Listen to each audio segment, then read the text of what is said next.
By now, I'm sure you are familiar with the content creators Queen of Kings. They are a popular interracial couple that recently went viral over allegations of separations.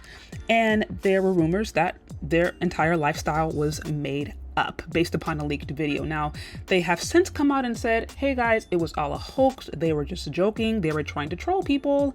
And they are essentially living their best life in Hawaii. Of course, this has a lot of speculations, a lot of rumors, a lot of people talking and making all kind of accusations. And honestly, nobody fully knows the truth except him or her or their immediate family, because people share whatever they want to share on social media. I've already said, social media is not real life. Try not to take things online too seriously. But that's not even really the bigger point. The thing I really want to focus on is why? Why is it that we continue to see interracial couples gain so much popularity, gain so much attention? Why is it that I can talk about Black love and then 2-3 days later talk about Swirl love and get 2, 3, sometimes even 4 times the amount of views and interest, when in reality, interracial dating and interracial relationships are such a small minority of the American population, especially those that are married? But by and large, white people are still very race loyal. Nearly 85% of Black men who do marry have a Black wife. Over 90% of Black women who are married have a Black husband. So clearly Black people are still choosing Black people. When they do marry, when they do settle down, they are marrying their own. The same is true for white people. Yet when you go online and when you see media, it seems as if representation is different. Here's a prime example. Spider-Man across the universe. Spider-Man across the universe, and he's bunny hopping in the damn trailer I saw on YouTube. How the hell you gonna have a Black superhero cartoon for our children, and he's lusting and thirsting over the skim milk in the damn trailer? This is insane. How you gonna have a cartoon bunny hopping over the white girl in the cartoon? Lord have mercy. And then what is it, Little Mermaid? They said Little Mermaid is swimming in the milk. She is bunny hopping too. Little Mermaid got a snow puppy. Insane, brothers and sisters. We can't even have a cartoon with Black on Black love.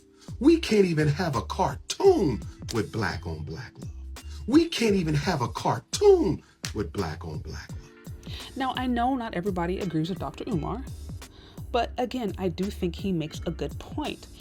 Media has the reputation and has the history of promoting messages that they want to get across to the population, but that doesn't necessarily mean that they are promoting messages that are reflective of history or reflective of what's actually going on in the real world. We see this for interracial relationships. We've seen this for Black history, right? We know Black history is rarely represented as true in the media. And we just see this across the board, right? We know media is one-sided, and because Black people do not control their own media, they just don't. There might be Black-centered shows and Black-centered topics, but we are not responsible by and large for distributing our own music, for distributing our own entertainment. We don't own it. So therefore, we're not able to represent ourselves. And that includes stories around Black love and relationships. You have other communities that are directing and controlling that message. So this is one reason I believe that we see interracial relationships being so promoted, and then also being promoted and favored in the algorithm, because this is something that the powers that be, for whatever reason, want to promote. There's different theories around this. I don't have time to get into it, but that's just one example. Now, another important example goes down to something that I think Ms. Shahrazad Ali highlights perfectly in this clip. As I've mentioned to you before, it's not about hate. I don't hate anybody. And you don't have to worry about my people hating you. They love white people. The majority of my people, Black people, they love white people. They can't get enough of you. So it's not that that's kind of hate. Most of my people don't even know the condition they're in themselves. Now, some would argue that this is more true for men. Some would argue that this is more true for women. That's up for debate. But I think we can all agree that within the Black community, this happens in Black America and even across the diaspora, there are Black people out there who love white people, but they love white people so much that they hate themselves. Now, again, to what percentage, to what extent, that's a whole other conversation. But many of us know or can identify people that we know who just traffic in self-hatred. And with that said, there is always going to be a market of Black people, and in this case, Black women, who aspire to the myth of white womanhood, who aspire to whiteness, who aspire to a white man. And I've talked about this so many different times. Y'all know I've mentioned this study multiple times, the dating divide, that I think outlined this perfectly, where they noticed that minority women had a preference, a dating preference for white men, because there is the belief that white men might have access to more social status, more wealth, and therefore make it easier for these minority women to integrate into society, especially into maybe an upper class or more comfortable society, right? This is what the study suggested. And so I do think some of that goes on today. You have women who are looking for ways to escape their situation and take into consideration, right? Queen of Kings, prime example. This is a woman who, based upon her own admission, was a single mother of two, sounded like she was in a very toxic or unhealthy relationship. And then she fell in love with this man. Now they're living this beautiful TikTok, Instagram life. And it's like this perfect level up story that many women aspire to. So you have one possibility, which is the fact that the algorithm just pushes this. And then you also have another possibility, which also is that there's a market for this, which is why the algorithm pushes this, which is why there's movies out there that can continue to promote this, because there is a market. There are women who desire, who aspire for this kind of lifestyle because they would like to assimilate into white culture. And this is exactly what Ms. Shahrazad Ali, I think she highlights perfectly. Now, I'm sure there are other reasons.